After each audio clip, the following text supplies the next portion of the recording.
उत्तर प्रदेश में मौसम फिर बदल गया है। वेस्टर्न डिस्टर्बेंस के असर से लखनऊ समेत कई जिलों में कड़ाके की ठंड पड़ रही है। राजधानी दिल्ली में ठंड ने बीते 20 वर्षों का रिकॉर्ड तोड़ दिया है। तापमान इतना नीचे चला गया कि लोग ठिठुरने को मजबूर हैं। मौसम विभाग के अनुसार दिल्ली में तापमान 2.3 डिग्री सेल्सियस तक पहुंच गया है। मौसम इतना ज्यादा ठंडा हो चुका है कि लोग सुबह सुबह घर से निकलने में भी हिचकिचाने लगे हैं। सफदरजंग इलाके में मिनिमम टेम्परेचर 2.9 डिग्री रिकॉर्ड किया गया है, जबकि लोधी रोड इलाके में तापमान 3.4 डिग्री तक पहुंच गया है। मौसम विभाग के मुताबिक ये पिछले 3 सालों में जनवरी महीने का सबसे कम तापमान है। इससे पहले 16 जनवरी 2023 को दिल्ली का तापमान 1.4 डिग्री सेल्सियस तक गिर गया था। अब एक और चौंकाने वाली बात जान लीजिए, क्या दिल्ली एनसीआर का तापमान हिल स्टेशन से भी कम है? जी हाँ, शिमला में मिनिमम टेम्परेचर 6.6 डिग्री है और देहरादून में 6.5 डिग्री रिकॉर्ड किया गया है, जबकि दिल्ली एनसीआर में तापमान 3 डिग्री सेल्सियस हो गया है। मतलब मैदानी इलाका पहाड़ों से भी ज्यादा ठंडा हो गया है। अब सवाल ये है कि आखिर दिल्ली में इतनी ठंड क्यों पड़ रही है?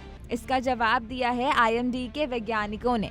विशेषज्ञों के मुताबिक सबसे बड़ी वजह उत्तर पश्चिम दिशा से चल रही सूखी और ठंडी हवाएं हैं। ये हवाएं बिना नमी के होती हैं और जब ये तेज रफ्तार से मैदानों में चलती हैं तो तापमान बहुत जल्दी नीचे गिर जाता है। वहीं दूसरी तरफ पहाड़ी इलाकों में अभी वेस्टर्न डिस्टर्बेंस है। इस वजह से पहाड़ों पर घने बादल छाए हुए हैं। वैज्ञानिकों ने बताया है कि रात के समय ये बादल एक कंबल की तरह काम करते हैं और जमीन की गर्मी को बाहर निकालने से रोक देते हैं। इसी वजह से पहाड़ों में तापमान इतना ज्यादा नीचे नहीं गिरता। अब दिल्ली एनसीआर की बात करें तो यहाँ पिछले कई दिनों से आसमान बिल्कुल साफ है। जब आसमान साफ होता है और बादल नहीं होते तो दिन भर की जमा गर्मी रात के समय सीधा एटमॉस्फेयर में निकल जाती है।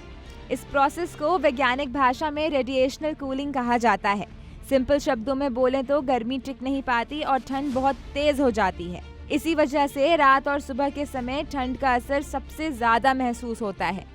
मौसम विभाग के मुताबिक 16 से 20 जनवरी के बीच पश्चिमी हिमालयी क्षेत्रों में बर्फबारी और बारिश होने की संभावना है। साथ ही पंजाब, हरियाणा, उत्तरी राजस्थान और उत्तर प्रदेश जैसे मैदानी इलाकों में भी 18 जनवरी के बाद बारिश हो सकती है। बारिश और बर्फबारी के बाद ठंड का असर थोड़ा कम हो सकता है, लेकिन फिलहाल शीतलहर से तुरंत राहत मिलने के चांसेस कम है। IMD ने घना कोहरा और शीतलहर को देखते हुए येलो अलर्ट जारी किया है। लोगों को अलर्ट रहने की सलाह दी गई है।